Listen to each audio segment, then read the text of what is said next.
আলাইকুম, Mukta's kitchen YouTube চ্যানেলের পক্ষ থেকে সবাইকে স্বাগতম।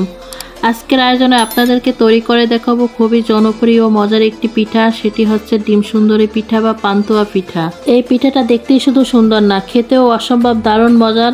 তো আশা করছি আজকের এই ডিম সুন্দরী পিঠা বা পান্তুয়া পিঠাটা সবার কাছে ভালো লাগবে। তো চলুন ভিডিওটি শুরু করার আগে ভিডিওটিতে একটি লাইক দিয়ে দেবেন আর আমার চ্যানেলটিতে সাবস্ক্রাইব করে আমার পাশেই থাকবেন। ডিম সুন্দরী পিঠা বা পান্তুয়া পিঠা বানানোর জন্য প্রথমে তৈরি করে নেব পিঠার জন্য বেটারটা তৈরি করার জন্য প্রথমে নিয়ে নিচ্ছি দুইটা ডিম দুইটা ভেঙে নেওয়ার পর দিয়ে দিচ্ছি 1 কাপ চিনি। তবে চিনির মিষ্টিটা আপনারা কমিয়ে বাড়িয়ে নিতে পারবেন। আপনারা যে পরিমাণ মিষ্টিটা খাবেন সেই পরিমাণ চিনিটা দিবেন।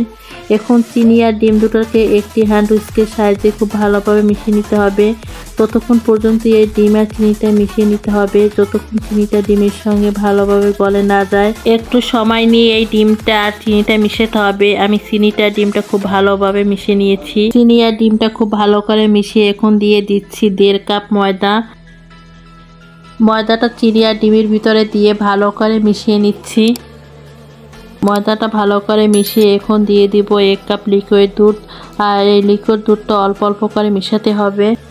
লিকুইড দুধটা দেওয়ার পর আবারও সব কিছু ভালো করে মিশিয়ে নিব। তবে দুধটা একবারে দেওয়া যাবে না, তাহলে ব্যাটারটা পাতলা হয়ে যাবে। আর এই ব্যাটারটা বেশি ঘন হবে না আবার পাতলাও হবে না। তো আমি অল্প অল্প করে দুধ মিশিয়ে নিচ্ছি। এই ব্যাটারটা যতটা মিশানো ভালো হবে আপনার পিঠাটাও তত স্মুথ ও ভালো হবে। এখন আমি এই ব্যাটারের ঘনত্বটা দেখিয়ে দিচ্ছি। ঠিক এই ব্যাটারটা এরকমের ঘন রাখতে হবে।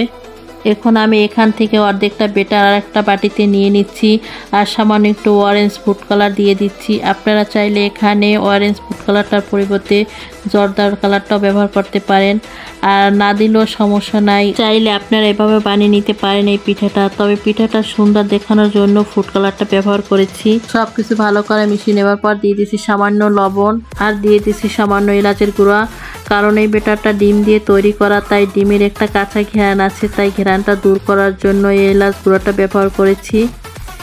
এলাচ গুঁড়োটা দেওয়ার পর সব কিছু আবারও ভালো করে মিশিয়ে নিচ্ছি।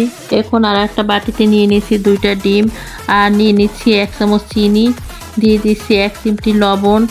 এখন ডিমটা আর চিনিটা ভালো করে ফেটিয়ে নিচ্ছি। প্রথমে চুলায় একটি আমি প্যান বসিয়ে সামান্য একটু তেল দিয়ে দিচ্ছি। তেলটা ভালো করে গরম করে দিয়ে দিচ্ছি ফেটিয়ে রাখা ডিম 2টা। এই ডিমটা সামান্য তেল দিয়ে ভেজে নিতে হবে। এই ডিমটা বেশি ভাজা যাবে না, হালকা করে ভেজে নিব। এই ডিমটা একটা রোলের মতো করে বানিয়ে নিতে হবে। আমি ডিমটা একটা রোলের মতো করে বানিয়ে নিয়েছি। এখন ডিম ভাজা প্যানে সামান্য একটু তেল দিয়ে টিস্যু দিয়ে মুছে নিব। প্রথমে আমি সাদা ব্যাটারটা দিয়ে একটা করে রুটি বানিয়ে নিব।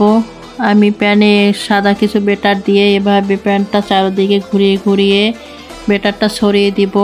চারদিকে এভাবে ব্যাটারটা সরিয়ে বড় একটা রুটির মতো করে বানিয়ে নিব। এই সাদা রুটিটা দিয়ে প্রথমে আমি 3টা রুটি বানিয়ে নিব। এখন আমি অরেঞ্জ কালারের ব্যাটারটা দিয়ে একইভাবে এভাবে 3টা রুটি বানিয়ে নিব। আবার আমি প্যানে সামান্য একটু তেল দিয়ে টিস্যু দিয়ে মুছে নিচ্ছি। আমি একইভাবে অরেঞ্জ কালারের ব্যাটারটা দিয়েও 3টা রুটি বানিয়ে নিয়েছি। এখন এই রুটিগুলো মুড়িয়ে ডিম পান্তুয়া বা ডিম সুন্দরী পিঠা বানানো পালা। প্রথমেই আমি সাদা রুটিটা ডিমের রোলটা নিয়ে মুড়িয়ে নিচ্ছি, তারপর অরেঞ্জ কালারটা মুড়িয়ে নিচ্ছি। এভাবে সব রুটিগুলো মুড়িয়ে নিচ্ছি। আমি সাদা কালারের আর অরেঞ্জ কালারের সব পিঠাগুলো এভাবে মুড়িয়ে নিয়েছি ডিমের সাথে। এবার ডিম সুন্দরী পিঠা বা পান্তুয়া পিঠা পুরোপুরি রেডি। এখন একটা সাইড থেকে এই পিঠাটা আমি কেটে নিচ্ছি। আমি একটা ছুরির সাহায্যে পিঠাগুলো পিস পিস করে কেটে নিচ্ছি। আমি সব পিঠাগুলো একটা ছুরির সাহায্যে সুন্দরভাবে কেটে নিয়েছি। এখন এই পিঠাগুলো পরিবেশন করার পালা।